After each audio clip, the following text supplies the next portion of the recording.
मुझे तलाक नहीं चाहिए। एक महिला अपने पति को तलाक दे रही थी। उसके 2 बच्चे थे। महिला के वकील ने सारी तैयारी कर रखी थी, बस पति के साइन बाकी थे। पति ने वकील से एक अनुरोध करते हुए कहा, मुझे पता है कि अब मैं अपनी पत्नी और बच्चों से जीवन भर के लिए दूर होने जा रहा हूँ। मेरी एक गुजारिश है कि मेरी पत्नी से कहो कि मैं अपनी पत्नी और बच्चों के साथ आखिरी कुछ घंटे बिताना चाहता हूँ।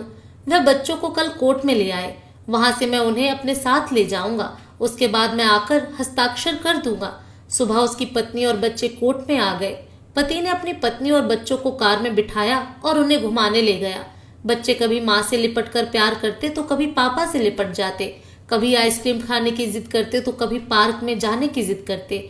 उनके पापा ने उनको आइसक्रीम खिलाई, उसके बाद होटल में ले जाकर अपने हाथों से खाना भी खिलाया और अपने बच्चों को देखते हुए उसके आंखों से आंसू भी झलक रहे थे।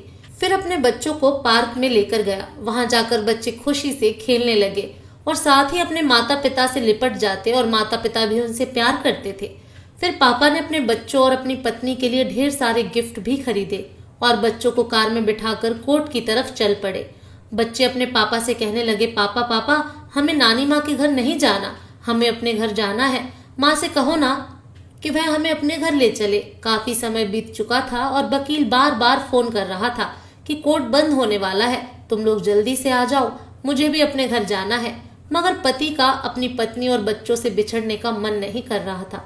पति की आंखों से आंसू बहने लगे। बेटी ने देखा तो फौरन पूछा, क्यों रो रहे हो पापा? पिता ने कहा, नहीं मैं नहीं रो रहा हूँ, मेरी आंखों में कुछ चला गया है। रास्ते का सफर बड़ी जल्दी खत्म हो रहा था और ना चाहते हुए भी कोर्ट पहुंच गए। बच्चों ने कहा, हम कहाँ जा रहे हैं? यह हमारा घर नहीं है, हमें अपने घर जाना है, और रोना शुरू कर दिया। पिता ने अपने आंसुओं को रोकते हुए दबी आवाज में कहा, बेटा अभी चले जाएंगे घर, बस यहाँ थोड़ा सा काम है।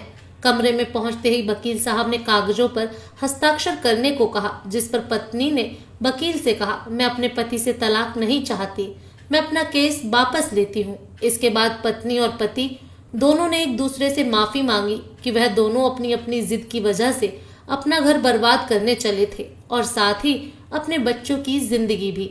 अपने अहंकार को थोड़ा अलग करके किसी और की सहायता लेने के बजाय पति पत्नी खुद अपनी समस्याओं को सुलझा लें तो कई गलतफहमियां दूर हो जाएंगी और कई रिश्ते टूटने से बच जाएंगे। मेरी कामना है कि यह बात लोगों के दिलों तक पहुंचे और वे अपने अनमोल रिश्तों को खोने से बच जाएं। मालिक हम सबको सही निर्णय लेने की क्षमता प्रदान करे और हमें रिश्ते जोड़े रखने वालों में से बनाए, ना कि रिश्ते तोड़ने वालों में से।